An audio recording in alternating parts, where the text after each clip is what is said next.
रात के आसमान की ओर देखो।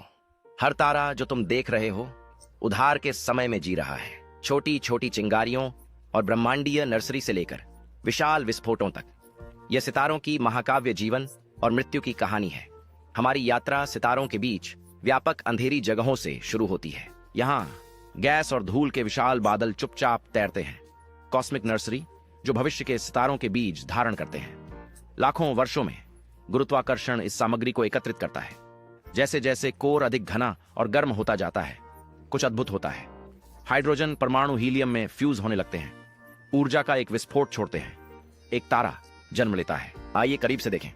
ओरायन नेब्यूला इन्हीं तारकीय नर्सरियों में से एक है जो रात में नंगी आंखों से एक धुंधले धब्बे के रूप में दिखाई देती है। दूरबीन से इसे देखने पर यह अनगिनत नवजात तारों के साथ जीवंत हो उठता है। या ईगल निहारिका में क्रिएशन के पिलर्स का दौरा करें, जहां पास के तारों की रोशनी से मूर्तित गैस के ऊंचे ऊंचे खंभे अद्भुत रंगों में चमकते हैं। एक बार तारा जल उठे तो यह अपने जीवन के सबसे लंबे चरण में प्रवेश करता है, जिसे मुख्य अनुक्रम कहा जाता है। हमारा सूर्य इस समय वहां है, अपने केंद्र में हाइड्रोजन को हीलियम में बदल रहा है। छोटे तारे जैसे लाल बौने तारे धीरे धीरे ईंधन जलाते हैं और सैकड़ों अरबों वर्षों तक जीवित रहते हैं। विशाल तारे हालांकि अपनी ऊर्जा को कुछ ही लाख वर्षों में समाप्त कर देते हैं। अंततः हर तारा हाइड्रोजन से खत्म हो जाता है। हमारे सूर्य जैसे तारे के लिए कोर सिकुड़ता है और गर्म हो जाता है, जबकि बाहरी परतें फैलती हैं, एक लाल विशालकाय का रूप ले लेती हैं, जो इतनी बड़ी होती है कि यह बुध और शुक्र को निगल सकती है। जब यह अपनी बाहरी परतों को छोड़ता है तो यह एक अद्भुत ग्रह निहारिका बनाता है।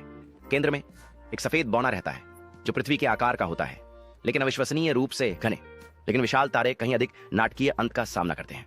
वे भारी तत्वों का संलयन करते हैं, जैसे कार्बन, ऑक्सीजन और अंततः लोहा। एक बार जब लोहा बनता है तो संलयन रुक जाता है, गुरुत्वाकर्षण काबू कर लेता है। 1 सेकंड से भी कम समय में कोर ढह जाता है, जो एक सुपरनोवा को ट्रिगर करता है, जो ब्रह्मांड में सबसे हिंसक विस्फोटों में से एक है। उस क्षण के लिए वह तारा पूरे आकाश गंगा को पीछे छोड़ सकता है। क्या बचा है? अगर कोर छोटा हो तो यह एक न्यूट्रॉन तारा बन जाता है, एक शहर के आकार का गोला जिसकी घनत्व अकल्पनीय होती है। लेकिन यदि यह पर्याप्त रूप से विशाल हो तो यह और ज्यादा संकुचित होकर एक ब्लैक होल बन जाता है, एक ऐसा स्थान जहां से प्रकाश भी नहीं बच सकता। और यहां सबसे सुंदर हिस्सा आता है। मरते हुए सितारों द्वारा फैलाया गया पदार्थ नए सितारों, ग्रहों और जीवन की नींव बन जाता है। आपकी हड्डियों में कैल्शियम, आपके खून में आयरन, आपके कोशिकाओं में कार्बन, ये सब तारकीय भट्टियों में निर्मित हुए हैं।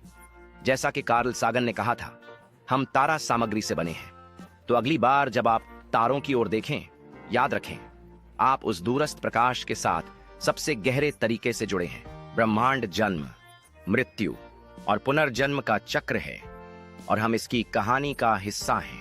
यदि आपको तारों के माध्यम से यह यात्रा पसंद आई हो तो उस सब्सक्राइब बटन को दबाएं और टिप्पणियों में अपने पसंदीदा तारों के तथ्य साझा करें।